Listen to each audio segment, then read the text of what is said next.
Hello everyone, it's Liz. Welcome back to my channel. For today's video, I'm going to be talking about some of the products that I just don't love at all.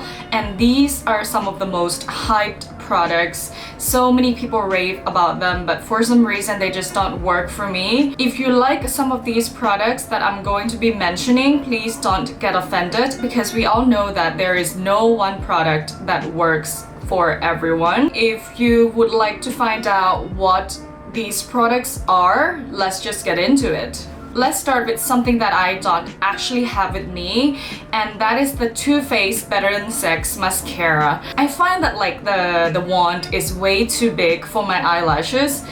So I'm gonna tell you a little bit about my lashes first. So I don't have a lot of lashes, like they're quite sparse. They're quite straight, yeah, you can say that. And I tend to like mascaras that volumize and help lengthen my lashes without getting clumpy. Yeah, so I do like them to look quite separated, and a little bit of volumizing would be a plus. I remember when I put it on, it just weighed down my lashes instantly and significantly. I just hated it. Like I couldn't stand it, you know. It didn't make my eyelashes look good at all. So I was so not impressed, especially since it has like so many like good reviews on Sephora. I think it has more than like 10,000 reviews or something, like rave reviews, and I just didn't like it at all, so I threw it away. Yeah, I didn't even think to keep and give it a try. I think that it's probably more for people who have like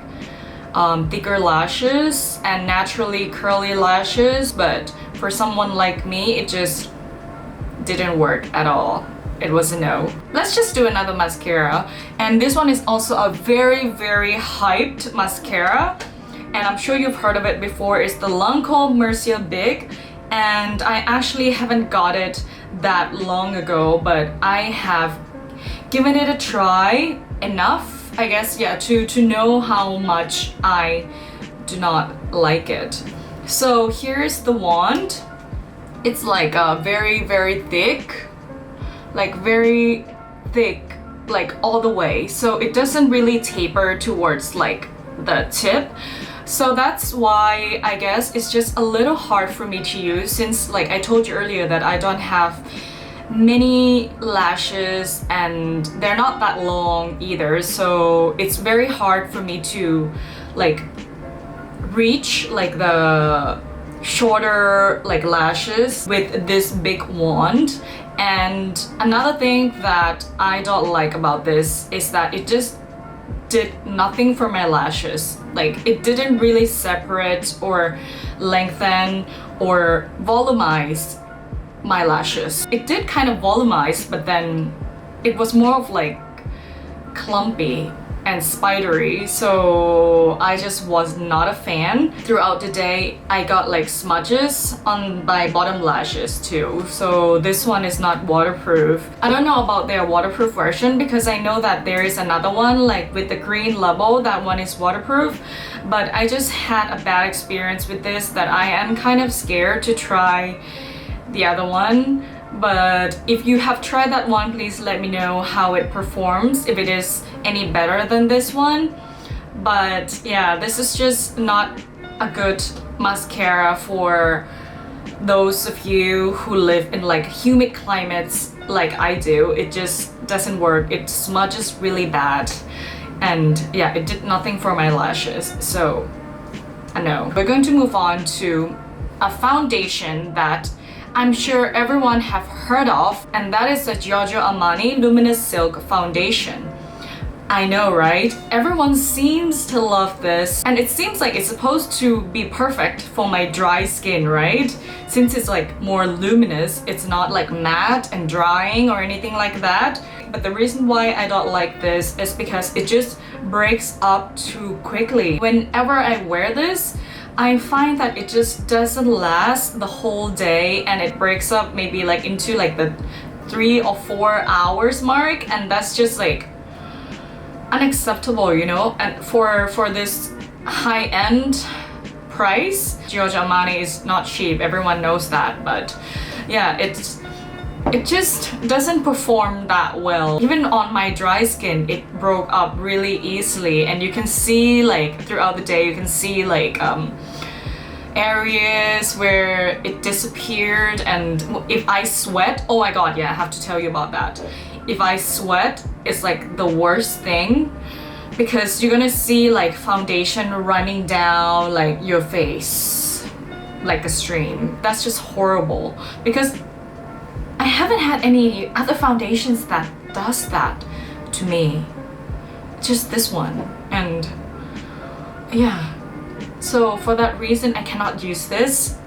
As long as I still live here in Thailand, I'm telling you, I cannot use this foundation. If you live in a country where it's colder and it's more dry, like it's not as humid, I guess it might work for you. Yeah, but for me, it's a no. Let's talk more about Giorgio Armani products. I have one more product that I don't love, which is the lip Maestro. I think that's what it's called. Yeah, and I got 2 shades. I'm gonna show you the color. They look quite beautiful actually, and they get very good ratings on Sephora, and it's like popular everywhere. It's like a moussey texture, and at first I thought it was so interesting, and because like you don't really see any other brands do like that, like a moussey lipstick. But yeah, here, that's what the color looks like. Here, can you see it? I don't know. Yeah, it's just like very beautiful, like especially the red. I love that shade. It's just like a deep, true red. But what I found out was that it's just bled like crazy, especially the red one. It bled like towards like my bottom lip, and like it comes down like it just like it was a mess. Yeah, and I wore this at work. I remember going into the toilet and then check out my makeup, and I was horrified because it bled like crazy. And yeah, I just really didn't expect that. But yeah, anyway, I like about the formula as well. I'm just, I don't know, it's, even though it has like a moussey texture, and I do kind of like that, but then it felt a little bit uncomfortable once on. It didn't feel like moisturizing. It was just like a little bit drying for me. Yeah, and I just didn't like the way it felt on my lips. So for that reason, these are a pass for me. Now we're going to move on to some concealers. So the first one that I'm going to be talking about, I know you are going to be shocked because everyone loves this, and this is the Tarte Shape Tape Concealer. Now, why do I hate this?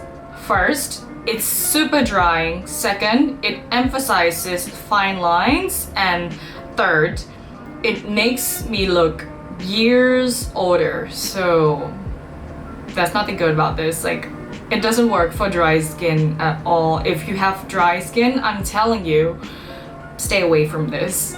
But what amazes me is that like so many YouTubers that I follow, like they have dry skin and they love this. I don't know, it just didn't work for me, and it was so dry, and it, oh, I can't, like it's so bad.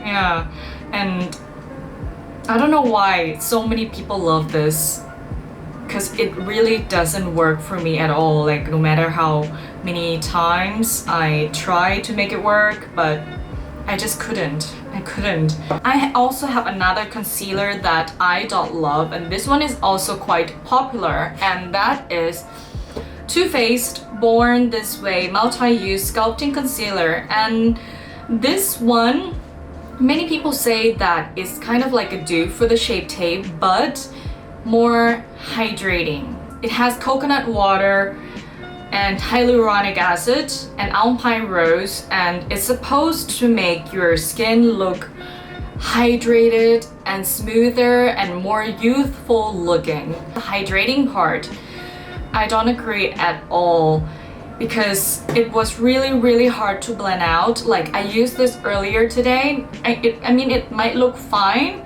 but it took me a long time to blend it out. I used it with my beauty blender. It just wouldn't move. Like by that I mean like it's really hard to blend out even though I use like a beauty blender. You know, usually like my beauty blender blends out everything flawlessly, but with this it just stayed wherever I put it on.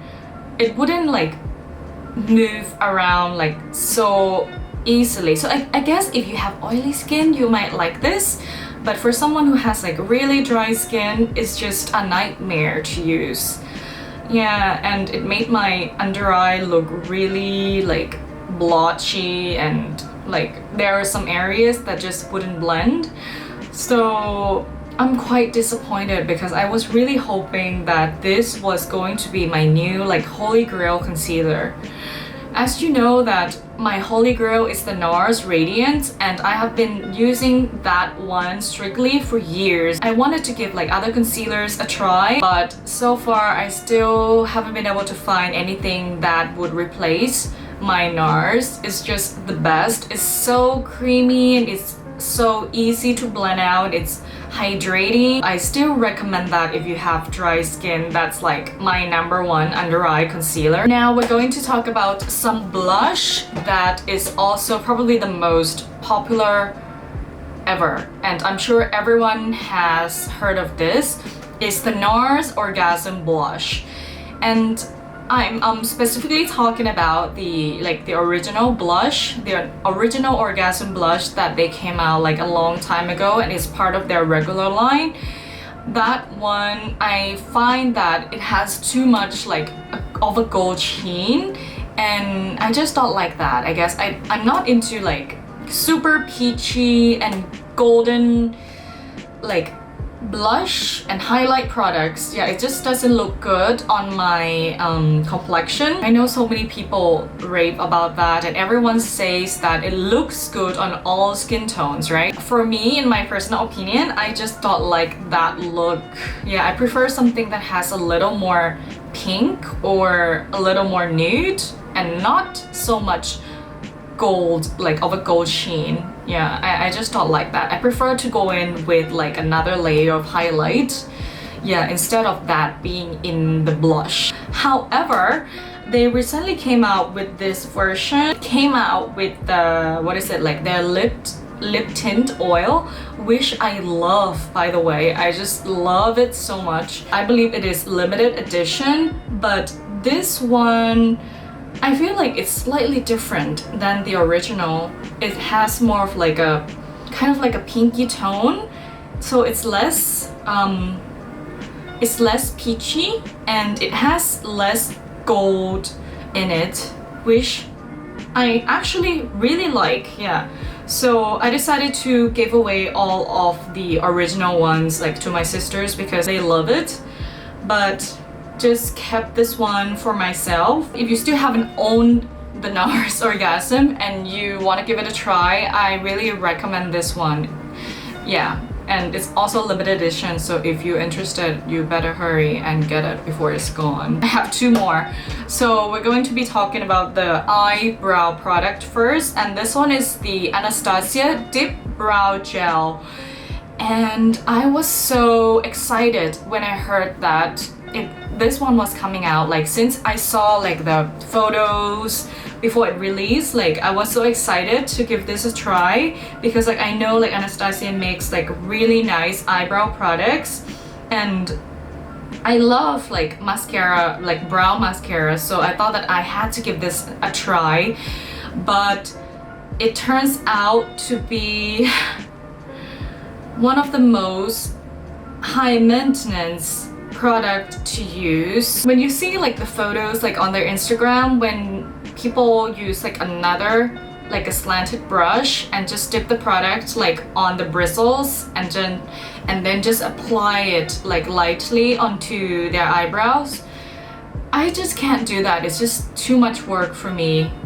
I'm just too lazy to do like so many steps, you know, so I just use this by itself. Like I just put like the brush like on my hair, on my brows, just as I would with other brow products. So I just use it like this, and I don't like it, guys. It's so pigmented, like it's too pigmented to look natural. Okay, so here it is. Here is the color. Yeah, it's like a dark brown shade and it's super pigmented. Can you tell? Yeah, and it just looks so unnatural, especially for someone who has like sparse eyebrows. And I put this on and it just makes me look pretty crazy. It's just way too pigmented, and I've tried to go like to use like a light hand, but still it wouldn't work. It's just too much of like a hassle for me, and I just find that like my glossy boy brown just performs better and it gives more of like a natural look to my eyebrows. So this one is sadly a disappointment. And now for the last product, we are going to be talking about some eyeshadows. And this one I think you guys are going to be surprised that I don't like it. And it's the Natasha Denona Sunset Palette. And this one, okay, so the inside looks like this. It's like beautiful, right? It has like so many warm shades, but that's exactly why I don't like it. I know it's a little unfair. I mean, the formula is nice and they perform really well and they blend out really nicely. And I have used this probably once. As I've told you many times that warm colors, like really warm and golden and like orangey colors just don't work for me. And it's the same with eyeshadows. These are really bright, so I find that they are not so wearable for me. I prefer to use like a more like neutral shadows, as you probably noticed.